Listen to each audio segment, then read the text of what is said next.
એક નોકરાણી હતી ને એનો પતિ જઈ અને એના શેઠને શેઠાણીને કે કાલથી મારી પત્ની તમારે ત્યાં નોકરીએ નહીં આવે કે શેઠાણીને કે. શેઠાણી કે પણ વાંધો હું તો કે પગાર કાંઈ ઓછો પડે છે? ત્યાં ભાઈ કે ના પગાર તો ઓછો નથી પડતો, તમે 3 ગણો આપો છો પગાર તો મારી પત્નીને, તો પછી તારી પત્ની નોકરી આવવામાં વાંધો શું છે? આવડો આ ભાઈ કે તમે શેઠને તતડાવ્યા કરો છો ને માર્યા કરો છો ને એ લખણ મારી પત્નીમાં આવવા માંડ્યા છે. આમાં શેઠાણીઓના સંગ કર્યા જેવાય ન હોય ભાઈ. કાલથી મારી પત્ની તમારી નોકરીએ નહીં આવે કે. આ બહુ ધ્યાન રાખ્યા જેવું છે મારે ને તમારે બધાએ. અને આજે માતા પિતાઓને હું એક વિનંતી કરું છું કે નાની ઉંમરના છોકરાઓ સ્મોકિંગ કરતા થયા છે, મોબાઈલોમાં અદૃશ્ય અશ્લીલ દ્રશ્યો જોતા થયા છે, પછી તમે તમારા પરિવારને સાચવી નહીં શકો. એનું બહુ ધ્યાન રાખો. શું જોવે છે, ક્યાં જાય છે. મા બાપોને એક જ ચીજ છે, મોબાઈલ દઈ દો, છોકરો રેમાં કરે. એક તો નાની વયના છોકરાઓને મોબાઈલ ક્યારેય ગેમ રમવા ન આપવો જોઈએ. નાના 3-4 વર્ષની 5 વર્ષની ઉંમરના છોકરાઓની આંખો ખરાબ કરી નાખશે મોબાઈલના રેડિયેશનો. એ બહુ ભયંકર સ્ક્રીન હોય છે મોબાઈલની, સ્માર્ટ મોબાઈલની. એની સ્ક્રીનોનો જે પ્રકાશ, એના રેડિયેશનો એ માણસના હૃદયને નુકસાન કરે, આંખને નુકસાન કરે, કાનને નુકસાન કરે. અતિ તમે મોબાઈલ કાને રાખો ને તો મગજ ઉપર પણ એની અસર લોંગ ટાઈમે એની ખબરો પડશે. આ પેસ્ટિસાઇડ દવાઓ અને આ જે ઉરિયા આદિ અમુક ખાતરોના બહુ ઉપયોગ થયા ને, હવે એના પરિણામો ખબર પડશે. જમીન પણ આપણી બગડવા માંડી છે. એ 25 વર્ષ પછી સારું કોઈ અનાજ કે સારું ફળ ફૂલ નહીં પાકે. અને હશે ને તો કેન્સરોવાળા હશે. એક ગામડું છે નદી કિનારાનું, કોબી અને ફ્લાવર્સનો બધા ખેતી કરે. મને એક પત્રકાર ભાઈએ કીધું હતું, મને કે સ્વામી જરાક કહેજો આ ગામડાઓમાં ખેતીમાં કોબી અને ફ્લાવર ઘરના, પણ રોજ નકરી દવાઓ છાંટવાની બી ટેકનિક હોય. ક્યારે છાંટવી, કેટલી છાંટવી, એને ઉતારતા પહેલાં કેટલા સમયે છાંટવી, એ કોઈ જોવે નહીં. આડેધડ દવાઓ છાંટે. મને કે આ ગામડાઓમાં 40% થી 50% લોકો કેન્સરના ભોગી બનેલા છે, ફ્લાવરના શાક ખાઈ. જમીન બી બચાવવાની જરૂર છે. આ બધી ચીજો બચાવવાની જરૂર છે. મોબાઈલથી છોકરાઓને બચાવો. નાની આ લોકડાઉનમાં ઓનલાઈન ભણવામાં ભણ્યા ઓછા ને બગડ્યા ઝાઝા. ભણ્યા ઓછા ને બગડ્યા ઝાઝા. બહુ ધ્યાન રાખવા જેવું છે. અમે અમારા સાધુમાં જોઈને અમે ડબલું દઈ 200 શું કહેવાય 2000 રૂપિયા વાળું લાલ બટનામાં આમ ધક્કો મારે ને તે માંડ ઉપડે એવું. જરૂર વિનાના દેવાના જ નહીં મોબાઈલ. ઘર ભેગા થાય. હું આવડાને સીધું કહું, ઘરે જવું હોય તો જ મોબાઈલ લેજો. અહીંયા રહેવું હોય તો આમાં સાવધાન. કેટલા બગડ્યા, કેટલા વ્યભિચારો વધી ગયા સમાજમાં, કેટલા છૂટાછેડાના કેસ વધી ગયા, કેટલી પત્નીઓ આજ આમ બીજે પ્રીતિ થઈ જાય ને પતિ આડો આવતો જ મારી નાખો. ગુજરાત ઉપર ભગવાનની દયા છે હજી, પણ આઉટ સ્ટેટમાં તમે જુઓ ને પત્ની પતિને મારી નાખે, પતિ પત્નીને મારી નાખે. હિંસા સુધી માણસના આ ભોગ વયા ગયા.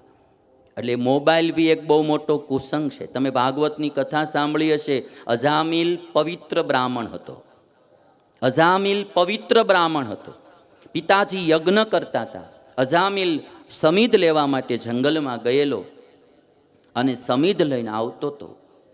એક કામી નર અને એક કામી નારી, સ્ત્રી પુરુષ બંને, 2 જણાએ દારૂ પીધેલો અને 2 જણા નાચગાન કરતા હતા, દારૂ પીને ચેનચાળા કરતા હતા.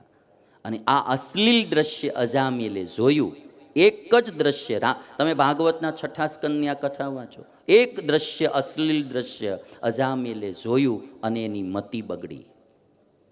એ સમિધની જગ્યાએ સમિધ રહ્યા અને અજામિલને ઓલી જે વૈશ્યા નારી હતી, કુલટા નારી, એમાં એને પ્રીતિ થઈ ગઈ.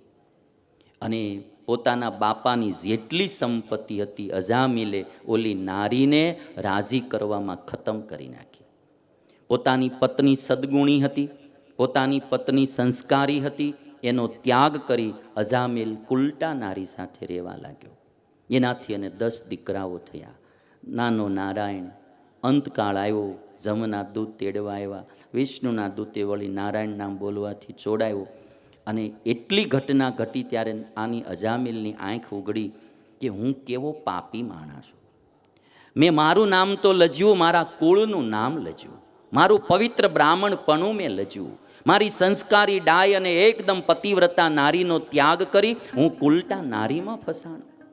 મેં એને રાજી કરવામાં મારા મા બાપની પણ પરવા ન કરી, બાપની સંપત્તિ બધી વેડફી નાખી. ઘણાના ધંધા હરખા નથી હાલતા ને, એમાં અમુક અમુક કારણો આવી નારીઓ બી હોય છે ભાઈ. એના પગ લપસી ગયા હોય, પછી નો ભણવામાં. આ તો હું છે ને થોડુંક ચોખ્ખું કહું, રાજી રહેજો, બાકી આ બહુ ખડો બહુ મોટો છે એટલા માટે કહું છું. અને ઓપરેશન કર્યા વિના સમાજ કોઈ દી સુખી નહીં થાય. ઓપરેશન કરવું હોય એટલે દુખાવો કાટકૂટ તો થાય, પણ આજે આ હડો બહુ પેસતો જાય છે. એ સમાજ માટે સારું નથી. અજામિલે આખી જિંદગી એની આવી રીતે બગાડી એક અશ્લીલ દ્રશ્ય જોવાથી. માટે ક્યારેય કુસંગનો સંગ ન કરો. છોકરાઓને એવા માણસોના સંગથી દૂર રાખવા, દીકરા દીકરીઓ બધાને. રતો હતો ને તે ભેંસને ખાણ મૂકવા, અહીંયા મેં કીધું તું કે નથી કીધું ખબર નહીં, પણ ખાણ મૂકવા માટે ગયેલો ભેંસને, તેમાં રતાનો મોબાઈલ છે ને એ ખાણમાં પડી ગયો અને ભેંસ ખાતી હતી, ધારો એ મોબાઈલ એ ગળી ગઈ. તે ગળી ગઈ તે રતો પછી હવે બિચારો મૂંઝાણો, શું કરવું. મોબાઈલ એણે વાઇબ્રેટ ઉપર રાખેલો, વાઇબ્રેશન ઉપર. પશુ ડૉક્ટર પાસે જઈને કહે છે કે સાહેબ આવું થયું, શું કરવું? તો કહે છે કે હવે આમાં બીજું કાંઈ થાય નહીં, સવાર સુધી વાટજો, સવારે ભેંસ પોદરો કરે તે ત્યાં ધ્યાન રાખીને બેહો ને એમાં મોબાઈલ પડશે લઈ લેજો. એ કે તે રતો કે એનો વાંધો નહીં, સવારે લઈ લઈશ, પણ અટાણે વાઇબ્રેશન ઉપર મોબાઈલ છે અને રિંગ વાગે ને તેના પેટમાં ધંધણાટી બોલાવે છે અને ભેંય ઊભે પૂછડે ભાગે છે. એ કે કોઈના હાથમાં રહેતી નથી, ક્યાંય બંધાતી નથી અને ગમે ત્યાં ભાગે, ગમે ત્યાં તોડે છે, ઘરમાં ઘૂસી જાય છે, નુકસાન કરે છે. આનું શું કરવું?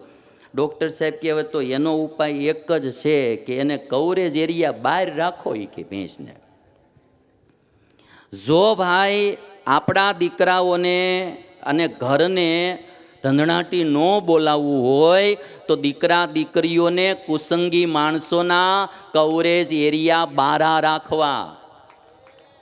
કુસંગી માણસોના કવરેજ એરિયા બારા રાખવા, મોળા માણસોના કવરેજ એરિયા બારા રાખવા. નહીતર એનામાં એ મોળી આદત તો આવશે અને આખા કુટુંબને એ ધંધણાટી બોલાવશે. કુસંગીને કુપાત્ર માણા આપણા દીકરા દીકરીઓમાં કોઈ ડ્રગ્સનો, કોઈ ડ્રિંકિંગનો, કોઈ સટ્ટાનો, કોઈ મોળી આદતનો એકાદો પાણો નાખી દે પછી એટલી ધંધણાટી બોલાવશે, વિનાશ નહીં થાય ત્યાં સુધી પાછો નહીં વળે. માટે બહુ સાવધાન. સંપત્તિ તમે સાચવવા બહુ મહેનત કરો છો, એની અડધી મહેનત સંતતિ સાચવવા માટે પણ કરજો ભાઈ.